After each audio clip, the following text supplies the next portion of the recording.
सभी लोगों को नमस्कार। मैं पंडित मनोज शुक्ला, निवासी कानपुर। आज आपको सप्तपदी के 7 वचन जो कन्या ने मांगे थे उनका विचार पहले वीडियो में कर दिया। अब आपको बताएंगे, जब माता पार्वती ने 7 वचन मांग लिए, भोले बाबा से कहने लगी, ये स्वामी मैं आपकी अर्धांगिनी बनने को तैयार हूँ, अर्थात हमें अपने बाएं अंग में स्थान दीजिए। तो भोले बाबा बोले, देवी नहीं, आपने हमसे 7 वचन मांगे, हमने सहर्ष स्वीकार किए।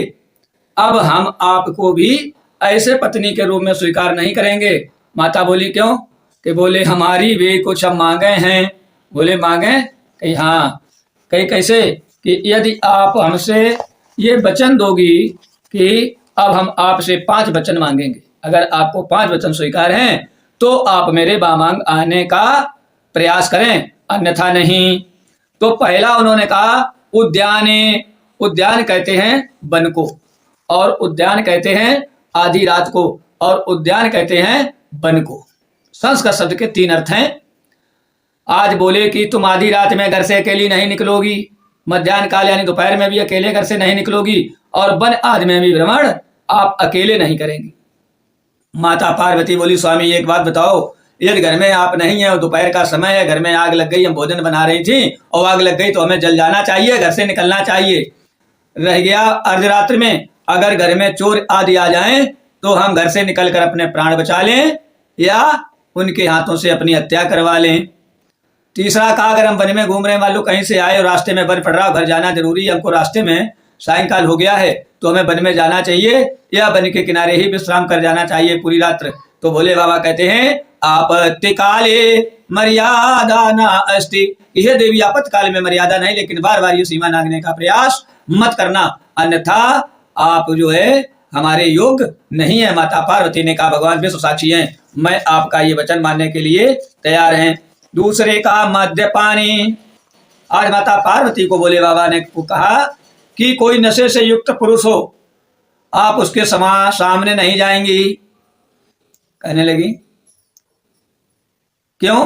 बोले जो नशे से युक्त होता है वो अपने विवेक को खो देता है और वो मतवाला हो जाता है, उसके द्वारा कोई भी घटना घटित हो सकती है। माता पार्वती बोली कि एक समय ऐसा आता है भादों और कुंवर के मास में, जब हाथी की पूजा की जाती है माता लक्ष्मी को प्रसन्न करने के लिए। तो आप बताएं, हम पूजा करें या छोड़ दें?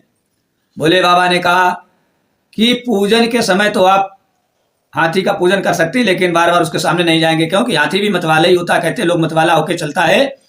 दूसरे कहा कि अगर कोई व्यक्ति भी नशे से युक्त है, कैसा भी हो, वो कितना भी खूबसूरत हो, आपका जो है उसके सामने जो है प्रवेश वर्जित है। माता ने कहा, ठीक स्वामी, मैं ये वचन मानती हूँ और इस बात के विश्व साक्षी है। दूसरा वचन मान लिया। तीसरा उन्होंने कहा, पितृगृहे गते स्थित। बोले आप मेरी बिना आज्ञा के अपने पिता के घर में भी प्रवेश नहीं करेंगी। आज माता पार्वती ने कहा, पिता के यहाँ कोई उत्सव है या मेरे भाभी के भैया के पुत्र हुआ है, छठी और मुंडन तो ऐसे संस्कार हैं जिसमें बुआ की आवश्यकता पड़ती है, तो भोले बाबा हमको जाना चाहिए या मनमार के घर में बैठा रहना चाहिए? भोले बाबा बोले, यदि वहां जाने से तुम्हारा और मेरा दोनों लोगों का सम्मान सुरक्षित हो तो देवी आप जा सकती हैं, अन्यथा नहीं। फिर बोले, शास्त्रे वस्त्रे शदिवादिरेत तल छड़े का बधू। आज कहने लगी कि आपको किसी पुरुष की प्रशंसा नहीं करना चाहिए। चौथे वचन में कहने लगी, क्यों? कि जैसा भी है आपका पति जो है आपके लिए ही सब कुछ है। यदि आप सपने में भी किसी दूसरे पुरुष की तारीफ करती हैं, प्रशंसा करती हैं, तो आपका सतीत्व खंडित होता है। माता पार्वती ने कहा, हे भगवान, जिस समय लड़का ब्याहने आता है उस समय सभी लोग दौड़ उसको देखने भी जाते हैं और उसकी प्रशंसा भी करते हैं।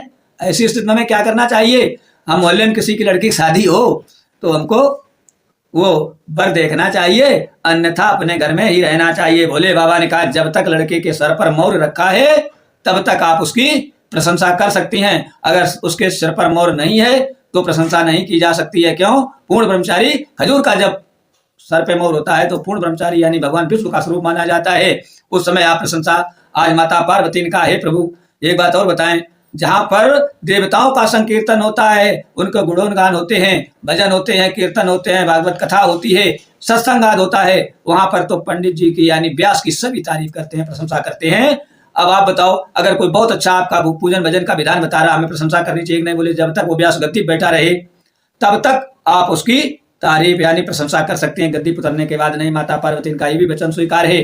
फिर बोले तत् लक्षणी कहा, आपके पति के वस्त्र चाहे गंदे हो, चाहे फटे हो, चाहे पुराने हो, चाहे बहुत अच्छे हो, आप अपने पति के सुख में ही सुख का अनुभव करेंगी।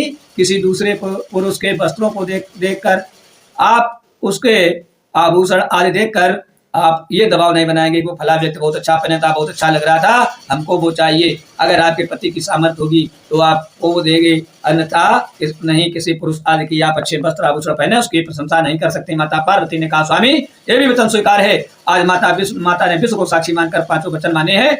उसके बाद भोले बाबा ने उनको अपने वामांग स्थान दिया और विधिवत उनका सिंदूरदान हुआ। भोले बाबा ने माता पार्वती की मांग भर दी। यहीं से पोंछा भरा जाता है और बिछिया दबाई जाते हैं और पूरी परिक्रमा एक 7वीं परिक्रमा मंडप की लगाकर ये 7 भावरे का वर्णन आपको हमने संक्षेप में सुनाया है। ये 7 जो हैं वचन इस कन्या के और 5 वचन वर के, ये मिलाकर 12 वचन हो जाते, यही सप्तपदी कहा जाता है। आपको किसी तरह की कोई जानकारी अगर लेना हो तो आप कमेंट बॉक्स में आकर हमसे पूछ सकते हैं। मैं पंडित मनोज शुक्ला, निवासी कानपुर। और अगर आपको वीडियो अच्छा लगे तो चैनल को लाइक सब्सक्राइब करें। जय माता की। सभी लोगों को नमस्कार। जय जय सिया राम।